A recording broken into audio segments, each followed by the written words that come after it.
Let me start with the most surprising thing I've learned in over 20 years of working as a relationship psychologist. Most men think they know exactly what women want, and most men are wrong, not because they're bad partners, not because they don't care, but because nobody ever sat them down and explained it clearly. There's no manual for this. No one taught you. And honestly, most women don't even say it out loud, even when they feel it deeply. I'm Dr.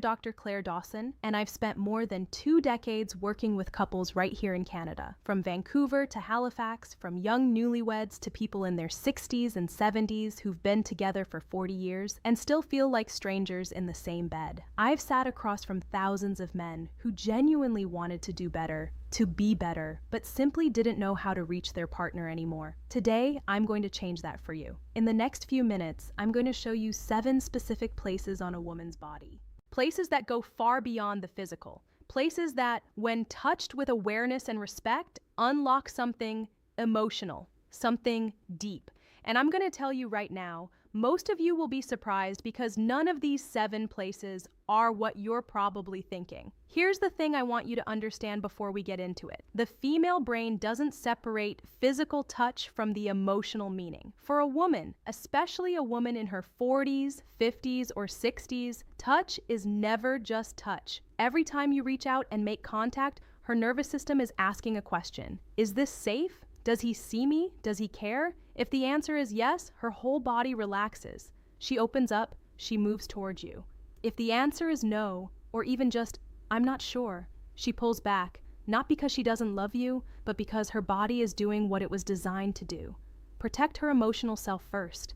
I've heard this from women over and over again. Claire's throat, one of my clients, I'll call her. Patricia, 58 years old, been married for 31 years. She told me something I'll never forget. She said, Claire, I don't need him to be perfect. I just need him to slow down long enough to actually feel me. Not just touch me, feel me. That sentence right there, that's the whole lesson. So, let's get into it. 7 places, 7 opportunities to completely change the way your partner responds to you. Let's go. The first place is the back of the neck, right at the base of the hairline where the hair begins. This spot is one of the most underappreciated areas on a woman's body. Most men walk right past it, but this is where tension lives. This is where stress settles after a long day of carrying the weight of everything. Work, family, worry, all of it. When a woman is stressed or disconnected, that tension pulls right here. Now, here's what I want you to do. Not aggressively, not as a massage that says, let me fix you. Just the lightest touch, 2 or 3 fingertips, slow, no pressure, just warmth and presence. When you do this, something chemical happens. Her nervous system begins to downshift. Her breathing slows. The cortisol, that's the stress hormone, starts to ease. And in its place, oxytocin begins to rise. You might have heard oxytocin called the bonding hormone or the trust hormone. That's exactly what it is. And this spot behind the neck is one of the fastest ways to trigger it. She won't necessarily say anything. She might just go quiet. She might lean into it slightly. That silence isn't emptiness. That's her body saying yes. The second place is the soft skin between the shoulder blades. Think of the spot as her shield. It's the part of her back she can't easily reach herself. It's the part that carries invisible weight. When a woman is guarded, when she's built walls, consciously or not, this is where those walls live in her body. Now, I'm not talking about a deep tissue massage here. I'm talking about something much simpler and much more powerful. Just placing your hand there flat, warm, still, no pressure, no agenda. When you do that, you're not just touching her back. You're communicating something that words can't always say. I've got you. I'm here. You don't have to carry this alone. I've seen this one gesture completely shift the energy in a relationship. I worked with a couple in Toronto, both in their early 60s, both retired, both spending all day in the same house, and somehow feeling miles apart. The husband, a guy named Robert, started doing this one thing every evening when his wife was standing in the kitchen after dinner. He'd just walk up behind her and rest his hand between her shoulder blades. No words, just presence. 3 weeks later, she told me, I don't know what he's doing, but I feel like he's actually here again. That's Claire's throat. The power of this spot. The third place is the hands, specifically the fingers and the palm. Now, I know what you're thinking. Holding hands, that's the big secret. Hear me out. There's a difference between grabbing someone's hand and actually holding it. There's a difference between a quick squeeze and tracing your thumb slowly across her palm. The hands are deeply connected to a woman's emotional world. Her hands are how she gives, how she creates, how she expresses care. When you hold them with genuine attention, she feels understood in a way that goes straight to her heart. Try this next time you're sitting together, watching TV, having coffee. Doesn't matter. Take her hand, but instead of just holding it, use your thumb to slowly trace along her fingers, one by one, or draw small, slow circles on her palm. No rush, no destination. Research out of McGill University has shown that this type of slow, deliberate touch on the hands activates the same neural pathways as emotional affirmation. In plain terms, holding her hand thoughtfully communicates the same thing as telling her she matters. You don't have to say a word. Your hands say it for you. The fourth place is the small hollow just below the jawline directly behind the ear. This one surprises people every time I mention it. It's not a spot most men ever think about. It's subtle, it's easy to miss, and that's exactly why it's so powerful. This area is extraordinarily sensitive, packed with nerve endings, but it's also a spot that only gets touched when there's real closeness. It requires you to be near her, present, focused on her, not on where things are going. When you're sitting close together and you gently brush your fingertips along this spot, not with pressure, just warmth, you're doing two things at once. You're triggering a physical response that sends a wave of calm through her body, and you're sending an emotional signal. I notice the small things about you. I'm paying attention.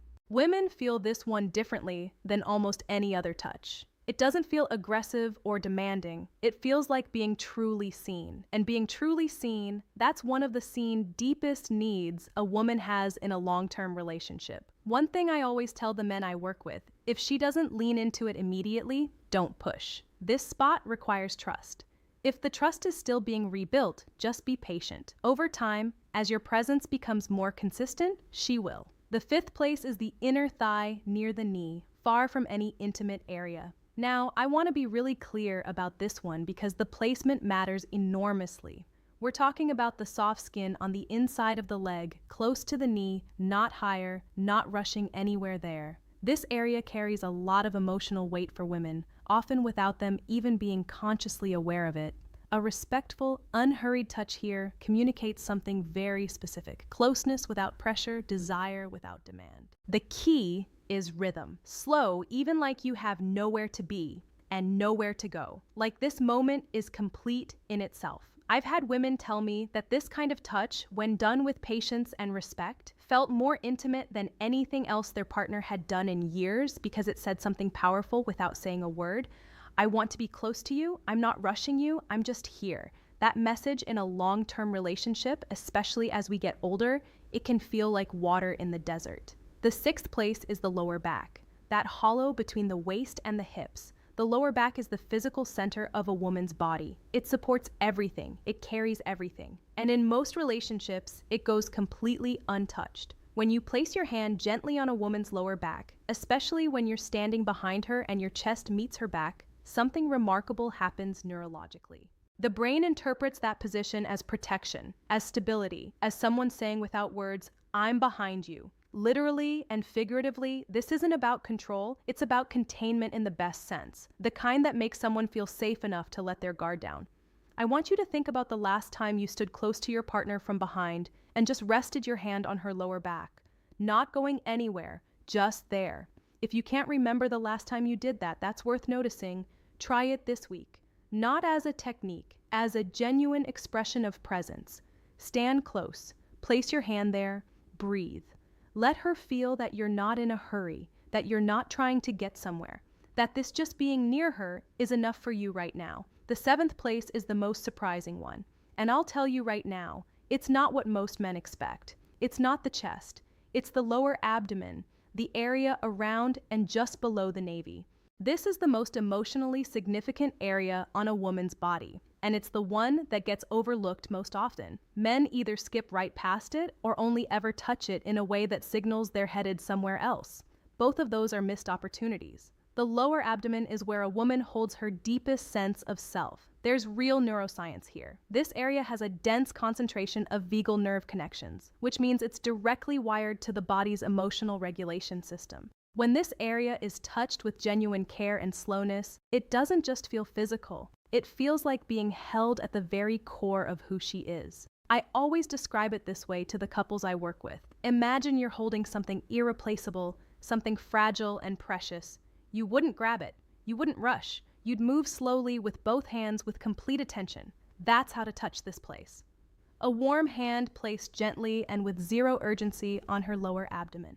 This signals something that words rarely accomplish. I trust you with all of me, and I hope you trust me with all of you. When a woman feels that her whole body responds not because of technique, because of truth. Now, let me pull all of this together. 7 places: the back of the neck, the space between the shoulder blades, the hands, the hollow behind the ear, the inner thigh near the knee, the lower back, and the lower abdomen. None of these are secret, none of them are complicated, but I guarantee that most of you are not using them, not with the intention and the slowness they deserve. And here's why that matters. As we get older, as relationships grow longer, a strange thing tends to happen. We stop reaching out. Not because we've stopped caring, but because the daily routine takes over, because we assume our partner knows, because we're tired or distracted, or we just forget that the small gestures are actually the big ones. But women feel that absence. They feel it in their body before they feel it in their mind. They wake up one day and realize they feel lonely, not because their partner isn't there, but because their partner stopped touching them, stopped noticing them, stopped communicating through the language of physical presence. I think about a man I'll call David, 67, retired, based out of Edmonton. His wife had been increasingly distant for about 2 years. He came to see me convinced their relationship was just running out of steam. Maybe this is just what happens after 35 years, he said. I asked him a simple question. When's the last time you touched her without wanting something in return? He thought about it for a long time. I can't remember. He finally said that was the whole answer. We talked about these 7 places. He went home. He started small. Just a hand on the back of her neck while she was reading. Nothing more, no words, no agenda. She looked up at him, and for the first time in a long time, she smiled at him the way she used to. 2 months later, he came back in and she told me last week that she feels like I've come back to her. And honestly, I think I have. That's not magic. That's not a trick. That's simply the power of consistent, intentional, respectful, physical presence. Here's what I want you to take away from this. The problem in most long-term relationships isn't a lack of love, it's a lack of language. And I don't mean spoken language, I mean the language of touch. Slow, unhurried, genuine contact that says, I see you, I'm here, you matter to me. Women, especially women in midlife and beyond, don't respond to urgency. They respond to attention. They respond to being noticed in the details. They respond to a hand that moves like it has all the time in the world. Because being with her is the destination, not the starting point.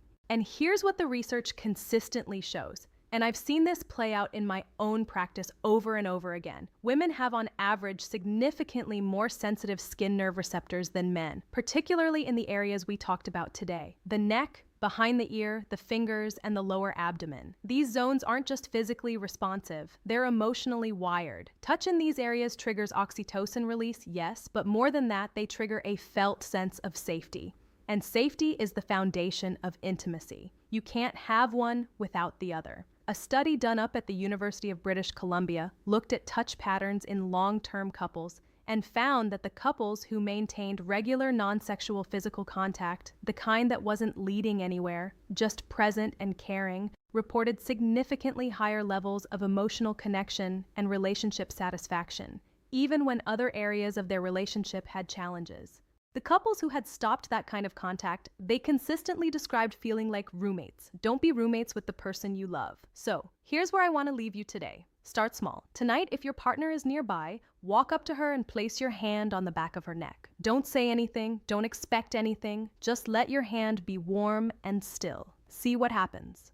Tomorrow, try the lower back or take her hand and hold it slowly, deliberately, like you mean it. These aren't techniques, they're expressions of care. And the difference between a technique and an expression of care is everything, because she will feel the difference immediately. Women always do. The warmth in your hands is sometimes worth more than 1,000 well-meaning words.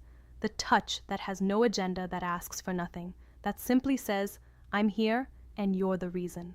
That kind of touch has the power to bring someone back to you, to bring you back to each other. It's never too late to start. I've seen couples in their 70s completely transform their relationship with these simple shifts. I've seen women who had emotionally checked out start leaning back in. I've seen men who thought it was too late realize it wasn't even close to too late. You're watching this video. That already tells me something about you. You want to do better. You want to understand. You want your relationship to feel alive again, and it can. It will. If you're willing to slow down, show up, and let your hands say what your words sometimes can't. Take care of each other. I mean that if this resonated with you, please subscribe and hit the notification bell so you don't miss what's coming next. Every week, I share real practical insights from over 20 years in relationship psychology. No fluff, no filler, just what actually works. I'm genuinely grateful you are here today. See you in the next one.